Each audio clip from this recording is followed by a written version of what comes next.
자, 여기 보시면 요 입찰 인원 보세요. 26명. 어마어마하죠. 15억 이상의 주택에는 담보대출이 전혀 되지 않습니다. 그럼에도 불구하고 19억 9천만 원에 시작하는 이 고급 빌라에 입찰 인원이 26명이나 참여했다는 부분은 시사하는 바가 있다고 생각을 합니다. 네, 여러분 안녕하세요. 당신이 알아야 할 부동산을 체크하는 남자 체크남입니다. 오늘은 2020년을 한 달여 남겨둔 시점에 2020년 한 해 동안 가장 높은 낙찰 가격을 기록한 아파트 탑 7을 차례대로 체크해보는 시간을 갖도록 하겠습니다. 2020 고급 아파트 경매 탑 7 1편과 2편으로 나누어서 업로드를 할 예정이고요. 7위부터 4위까지는 1편, 3위부터 1위까지는 2편에 편성을 해서 올려드리도록 하겠습니다. 2020 고가 아파트 경매 탑 7, 7위부터 1위까지 차례대로 체크를 할 거고요. 이 기준 시점과 가격은 2020년 11월 20일 시점으로 체크를 하는 내용이고요. 가격은 법원 감정 가격이 아닌 실제 낙찰된 낙찰 가격 기준임을 우선적으로 말씀을 드립니다. 자, 그럼 바로 7위 레미안 서초 STG S입니다. 7위를 차지한 서초 레미안 STG S는 과거 서초동 우성아파트를 재건축하여 2018년도에 입주한 총 5개 동 593세대가 입주하고 있는 아파트 단지입니다. 이 지도를 통해 위치를 보시면 2호선 강남역에서 매우 가까운 역세권 아파트라는 것을 확인하실 수가 있고요. 역에서의 거리는 약 500m 정도 보시면 되겠습니다. 입지 부분에서는 학군과 교통 상황, 편의시설이 좋다는 것을 제가 설명드리지 않아도 누구나가 인정하는 부분이 되겠습니다. 서초 레미안 STJS를 한 줄평으로 칭한다면 강남역 신축 레미안이다. 이걸로 끝 내겠습니다. 자, 그럼 7위를 차지한 서초 레미안 STJS의 경매로서의 현황을 체크를 해보도록 하겠습니다. 25억 5천만 원 감정에 3명이 입찰을 참여를 했고요. 최종 낙찰 가격은 최저가보다 약 1억 9천여만 원 더 상회한 금액인 27억 4천만 원에 낙찰이 됐습니다. 자, 이 시세를 한번 좀 비교를 해 봐야 될 텐데요. 네이버 시세를 가지고 와 볼게요. 자, 이 시세를 말씀드리기에 앞서서 제가 예전에 이 아파트 경매 필승법 3가지라는 컨텐츠를 통해서도 말씀을 드린 적이 있었는데, 아파트 경매의 경우에서는 권리적인 문제가 거의 없기 때문에 이 시세를 보다 정확하게 분석하는 과정이 매우 중요합니다. 그 중에서도 이 고가의 고급 아파트의 경우에는 현황에 따라서 수억의 금액대가 왔다 갔다 하기 때문에 정확한 시세를 추출하는 과정이 굉장히 중요하겠고요. 필드에 나와 있는 실제 매매 매물과 비교를 하실 때는 동일한 구조, 동일한 평형, 동일한 방향을 매우 유심히 체크를 하셔야 되겠고요. 그에 덧붙여 유사한 층수, 그리고 유사한 조망권 등까지 같이 비교를 하시는 게 좋습니다. 그리고 여기서 중요한 또 한 가지 간과하지 않으셔야 할 점이 있는데요. 입주가 가능한 매물을 비교를 하셔야 돼요. 전세를 끼고 있어서 입주가 불가능한 매물과 바로 실입주가 가능한 매물 사이에는 상당한 가격 편차가 존재하기 때문에 그런 부분들까지 더불어서 비교를 하시는 게 좋습니다. 경매권 같은 경우는 대항력 있는 임차인이 존재하지 않는 경우 대부분 명도 대상자로서 실입주가 가능한 매물이라는 점 반드시 체크를 하시고 시세를 분석을 하시면 좋을 것 같아요. 그래서 이 네이버 부동산에 표기한 이 붉은색 박스는 그나마 현황이 좀 가장 유사한 환경의 매물을 제가 체크를 했고요. 최근처럼 하루가 다르게 아파트 매매 시세가 급등하는 현재 아파트 시장 분위기에서는 경매 시점 당시 10월 달과 지금 11월 21일 사이에서도 이 시점 편차가 존재하기 때문에 시점 수정도 좀 필요하신 부분이 되겠고요. 이 매매 실거래가도 같이 분석을 하시는 게 좋습니다. 당시 동일한 평형이 23억 5천만 원대에 매매가 됐다는 것을 확인을 할 수가 있어요. 불과 한 달 사이에 7억 원 이상의 가격 편차가 존재하기 때문에 이러한 아파트 경매를 보시는 분들은 무엇보다도 이 시세 분석 과정이 굉장히 중요한 부분이다 라고 생각하시고 접근을 하시면 좋을 것 같습니다. 자, 그러면 바로 다음 6위로 가보겠습니다. 6위는 전통의 부촌이죠. 강남구 청담동의 3호 빌라 C동입니다. 소개를 드리자면 청담동 고급 빌라 밀집 지역에 소재하고 있고요. 한개동 17세대가 입주해 살고 있는 전형적인 고급 빌라입니다. 압구정 로데오역에서는 약 800m 정도 거리에 위치를 하고 있고 학군과 교통 상황, 편의시설이 역시 좋은 위치입니다. 자, 이 지도상으로도 확인되듯이 이 FNC 엔터테인먼트와 SM 엔터테인먼트가 근처에 소재하면서 이 지역 근처가 연예인들이 굉장히 또 선호하는 지역이 되겠습니다. 한 줄 평으로 평하자면 한강변이고 청담이고 고급 빌라 끝이다. 자, 경매로서의 현황을 또 체크를 해 보겠습니다. 상당히 재미있는 결과가 나왔는데요. 최초 시작은 6월 17일에 31억 100% 금액으로 시작을 했었고 유찰돼서 25억 80% 금액에서 입찰을 했을 때 아무도 입찰자가 없었습니다. 이후 한 번 더 유찰된 19억 9천만 원에서 한 번 연기가 됐어요. 그러면서 약 한 3개월가량이 딜레이가 되고 64% 금액인 19억 9,900만 원의 3차 경매를 진행을 했습니다. 자, 여기 보시면 이 입찰 인원 보세요. 26명. 어마어마하죠.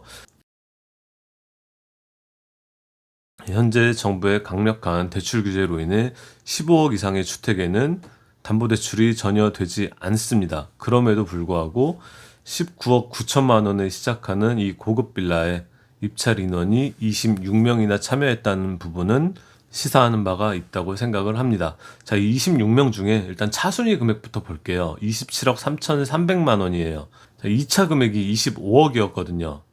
25억보다도 2억 3천만 원의 금액을 더 썼음에도 불구하고 떨어졌어요. 1등이 28억 원을 썼거든요. 무려 전회차보다 3억 원의 금액을 더 적어내면서 낙찰자로 결정이 됩니다. 대출을 전혀 활용할 수 없음에도 불구하고 이 28억의 낙찰을 받았어요.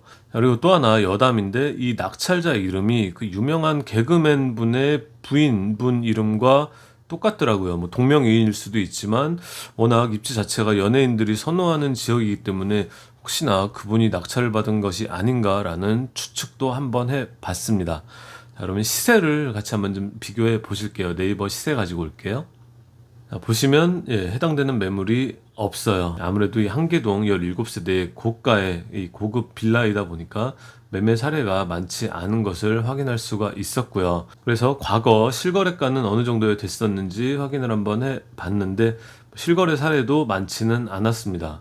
과거 2018년도 5월 달에 동일한 평형 229제곱짜리가 27억 8천에 매매가 됐다는 것은 확인을 할 수가 있었어요. 그러나 2018년과 지금 시점 사이에는 굉장한 이 가격 상승이 있었기 때문에 이 당시에 시세를 바로 대입을 하는 것은 좀 무리가 많이 있을 듯 합니다. 이런 부분들까지 다 감안해서 이 경매권을 지켜보시면 되겠고요. 다음 바로 5위로 가겠습니다. 5위는 도곡동 타워팰리스 지동 22억 1천만 원 감정의 최종 낙찰 가격은 28억 688만 원을 기록했습니다. 아무래도 전통의 도곡동 타워팰리스라고 할 수가 있겠죠. 여기는 이제 지도를 좀 먼저 보실게요. 도곡역 지도를 통해 보시면 요 아래쪽에 타워팰리스 1차에서 A, B, C, D동까지가 1차고요. 그 위에 2차가 E, F동이 2차. 그리고 지금 체크하고 있는 요 건물이 타워팰리스 3차 G동입니다. 한계동 130세대가 입주해 있는 아파트 단지고요. 도곡역에서는 약 500m 거리, 학군과 교통 상황, 편의시설이 좋은 입지라고 볼 수 있겠습니다. 그리고 이 양재천도 주변에 거주하시는 분들에겐 운동장소와 힐링장소로서 많은 사랑을 받고 있는 입지입니다. 자, 이 도곡동 타워팰리스를 한 줄평으로 칭한다면 역시 네임밸류가 남아있다, 죽지 않는다. 경매로서의 현황 살펴볼게요. 22억 1천만 원 감정에 5명이 입찰에 들어갔어요. 5명. 2등은 25억 3천만 원, 최저가보다도 약 3억 원을 더 썼으나 무려 최저가보다도 6억 원을 더 쓴 사람이 나왔습니다. 28억 688만 원의 낙찰 가격이 결정이 됐고요. 네이버 시세를 가지고 와볼게요. 보시면 최대한 유사한 환경의 매물과 비교를 해보셔야 되겠죠. 이 실평수 42평짜리는 흔히 우리가 얘기하는 분양평형으로는 60평형이고요. 자, 이 타워팰리스는 저에게 또 남다른 의미가 있기도 한데요. 예전부터 경매가 굉장히 많이 진행이 됐어요. 그러다 보니까 저 역시도 핸들링을 좀 많이 했었던 내용들이 있는데 예전에 이제 이런 방식으로 해서 경매 컨설팅을 좀 도움을 드렸었죠. 네, 타워팰리스의 추억이라고 해서 제가 잠깐만 이 내용을 좀 체크를 해드리면 2013년도 시점에 진행이 됐었던 타워 2차의 67평형 경매권을 분석했던 내용이거든요. 여기 보세요. 고점은 2007년도에 24억 7천, 저점은 2013년도에 15억 3,500이었다. 그리고 당시에 제가 최종 제안했던 금액은 14억 중반대의 금액이었습니다. 그런데 현재 지금 낙찰된 금액은 그보다 못한 현황인데도 28억에 낙찰이 되고 있다는 거예요. 그러니까 등락폭이 매우 가파르게 변화하고 있다. 그럼에도 불구하고 최고점은 언제다? 바로 현재 시점이 최고점이다. 과거 역대 어느 시점에서도 이러한 무지막지한 금액대의 아파트 가격은 본 적이 없습니다. 자, 계속해서 이어서 가겠습니다. 4위 가야죠. 4위. 자, 4위는 다시 또 강남구죠. 강남구 개포동 현대아파트입니다. 24억 7천만 원 감정에 최종 낙찰 가격은 29억 1천만 원을 기록을 했고요. 자, 이 개포동 현대아파트는 5개 동 총 198세대로 이루어진 아파트 단지입니다. 자, 이 개포현대 3차는 이웃의 우성 8차와 더불어 재건축 이슈가 있죠. 이 두 개 단지가 연합을 해서 재건축을 진행하겠다는 이슈가 있다는 점이 가장 큰 특징이 되겠습니다. 그래서 제가 10년 후에 보자 개포현대 3차라고 칭했고요. 구룡역 초역세권에 위치한 아파트 단지입니다. 아무래도 이 구룡역 초역세권이라는 점과 바로 위쪽에 이 양재천 그리고 넓은 대지 지분을 보유하고 있다는 것이 최대의 장점이 되지 않을까 싶어요.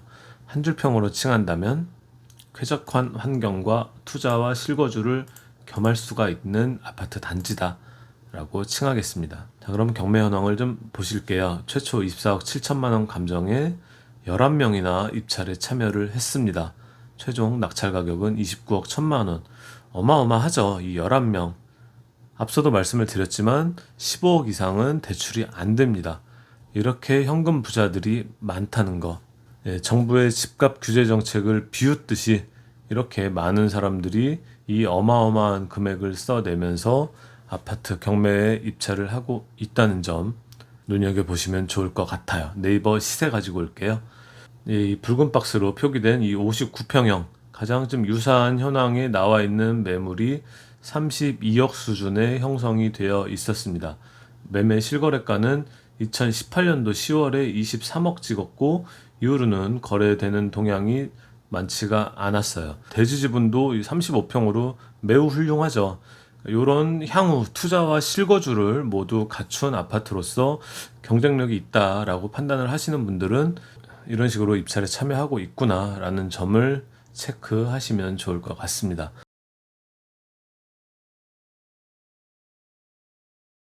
자, 이렇게 2020 고가 아파트 경매 탑 7 중에 4위를 차지한 개포동 현대아파트까지 체크를 해 봤고요. 일단 1부는 여기까지 하고 마무리를 짓도록 하겠습니다. 이상 당신이 알아야 할 부동산을 체크하는 남자 체크남이었고요. 나머지 탑 3는 2부에서 다시 만나 뵙도록 하겠습니다. 감사합니다.